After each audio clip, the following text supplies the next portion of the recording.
Welcome to English Reading for Learning. The Paper Boat, a Chinese folktale. One evening, Chou headed home from the forest with a load of wood for his mother. As he walked, he heard someone calling for help.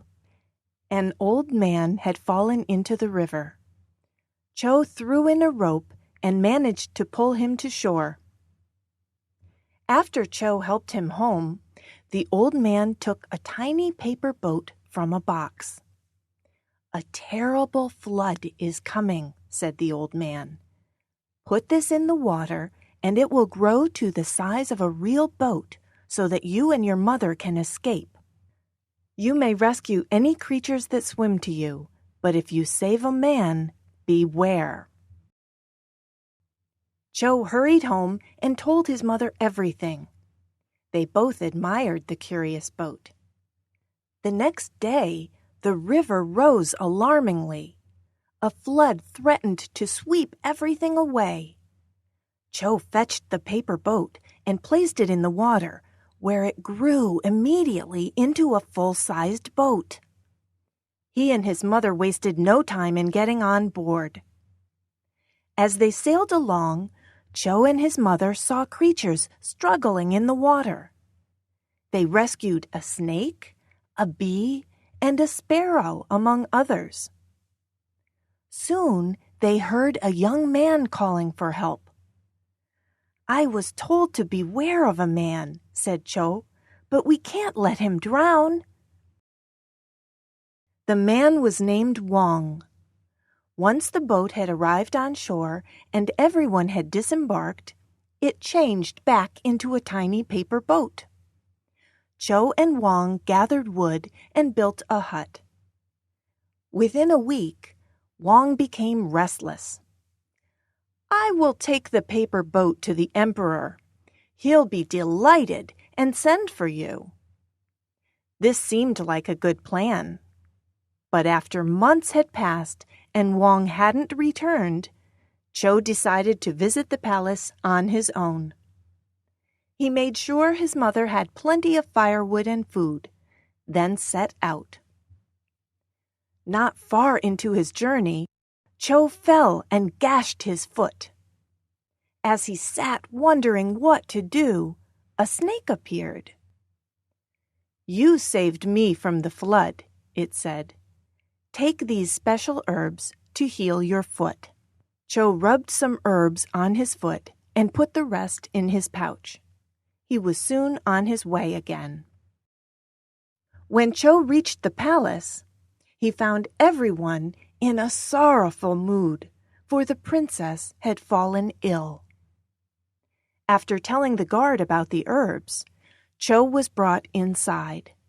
Chou was shocked to discover Wong sitting by the emperor.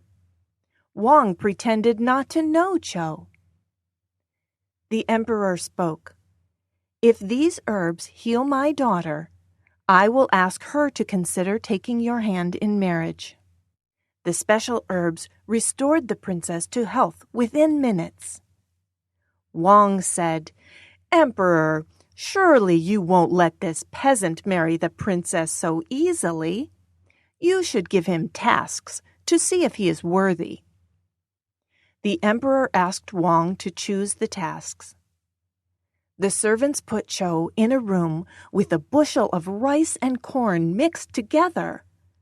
"Separate the kernels by noon," Wong said, locking the door. Knowing this was impossible, Chou sank to the floor. A sparrow flew through the window. "Why so sad?" it asked. "I must separate this rice from the corn by noon. It can't be done." "You saved me from the flood," said the sparrow. "I will help." It flew outside, then returned with its flock.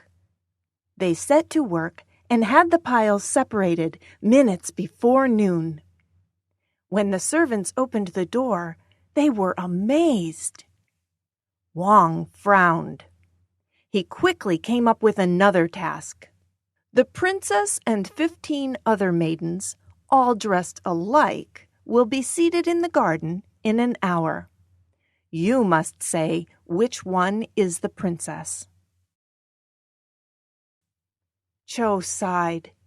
He'd never seen the princess and knew he couldn't identify her. A bee flew in the window and asked, "Why so sad?" Chou explained the dilemma. "You saved me from the flood," the bee replied. "I will help you. The princess likes the garden where I gather pollen. I will show you which one she is." When the girls had assembled, Chou was led into the garden. Soon the bee zigzagged from a flower and buzzed over the head of one of the maidens. "That is the princess," said Chou, nodding at her. The princess smiled. Wong snarled, "I have another task." "Silence!" The emperor stepped forward. "A bird has told me that the paper boat you gave me belonged to Chou. Wong, you are a thief and a liar. Guards, take him away." The emperor turned to his servants.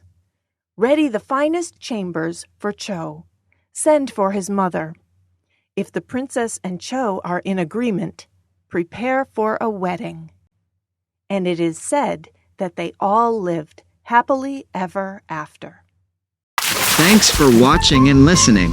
Please click like and subscribe for new and latest uploads.